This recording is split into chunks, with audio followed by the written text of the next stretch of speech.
राधे राधे। सटीक जानकारियों की इस सीरीज में आज हम ये जानते हैं कि ये जो माघ मास की अमावस्या तिथि है वो कब होगी, 28 जनवरी को या फिर 29 जनवरी को।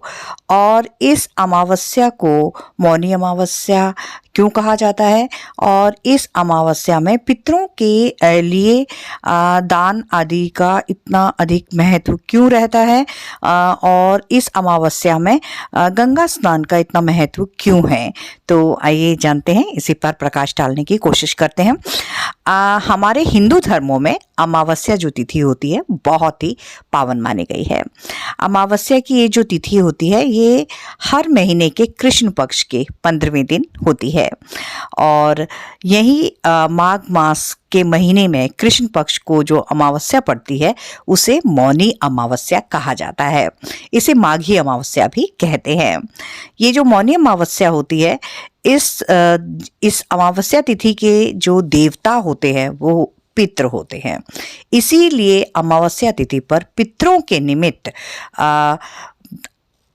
तर्पण, पिंडदान आदि करने के लिए कहा जाता है। मौनी अमावस्या पर स्नान दान करने से हमें पुण्य फलों की प्राप्ति होती है।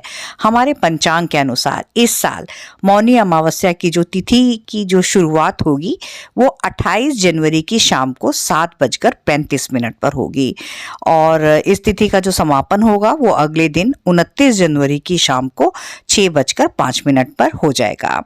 लेकिन उदया तिथि के अनुसार 29 जनवरी को ही अमावस्या तिथि मनाई जाएगी और इसी दिन मौनी अमावस्या का व्रत भी रखा जाएगा।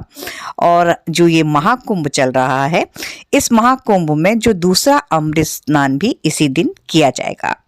मौनी अमावस्या पर पितरों का तर्पण और पिंडदान किया जाता है। इस दिन गंगा स्नान का भी बहुत महत्व होता है। मान्यताओं के अनुसार गंगा में स्नान करने से व्यक्ति के बड़े से बड़े पाप धुल जाते हैं और ये जो गंगा स्नान की पवित्रता का संबंध जो है वो समुद्र मंथन के समय से बताया जा रहा है। कहा जाता है कि समुद्र मंथन के समय जब अमृत कलश जब निकला था और तो उससे देवों में और असुरों में कलश को प्राप्त करने के लिए छीना झपटी जब हुई थी तो उसमें से कुछ बूंदें जो हैं वो प्रयागराज, हरिद्वार, उज्जैन और नासिक में गिर गई थी।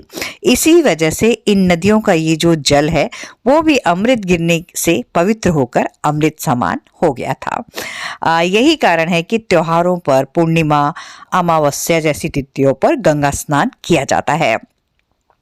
इस दिन मौन व्रत रखने से आत्मा शुद्ध होती है।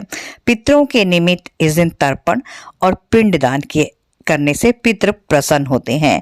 इस दिन गरीबों को अन्न, धन, वस्त्र आदि का दान करने से घर में सुख समृद्धि आती है।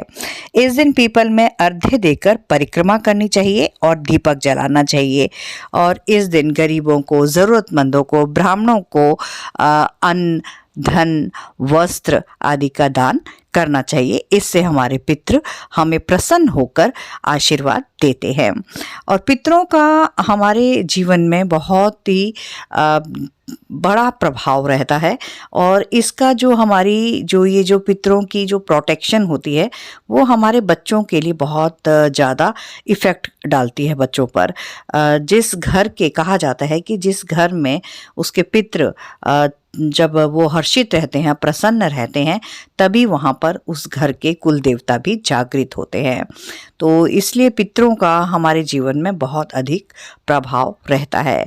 तो इसीलिए अमावस्या तिथि पर पितरों के निमित्त हम अपने किसी भी पाठ को करके अपने पितरों के निमित्त उसका दान कर सकते हैं या फिर किसी भी मंत्र के, जैसे कि शिव के पंचाक्षरी मंत्र ओम नमः शिवाय का या कोई भी श्री हरि का मंत्र या कोई भी पाठ, गायत्री मंत्र, उसकी 1 माला, 3 माला, 5 माला, मतलब विषम संख्याओं में हम मालाओं से जाप करके संकल्प पूर्वक उस मालाओं का जो पुण्य फल है अपने पितरों के निमित्त उसको हम अर्पण कर सकते हैं।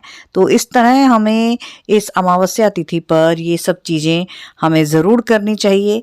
और ये एक बहुत बड़ी अमावस्या है, तो इन तिथियों में सुबह ब्रह्म मुहूर्त में स्नान करें, पितरों के निमित्त तर्पण करें, पिंड दान करें और गौशाला में जाकर गायों को चारा आदि उन्हें खिलाएं, कौवों को पिंड बनाकर उसका वो दान करें, गरीबों को भी भोजन आदि बनाकर इन्हें खिला सकते हैं, भंडारा करा सकते हैं। और इस दिन चींटियों को भी और पक्षियों को खिलाएं।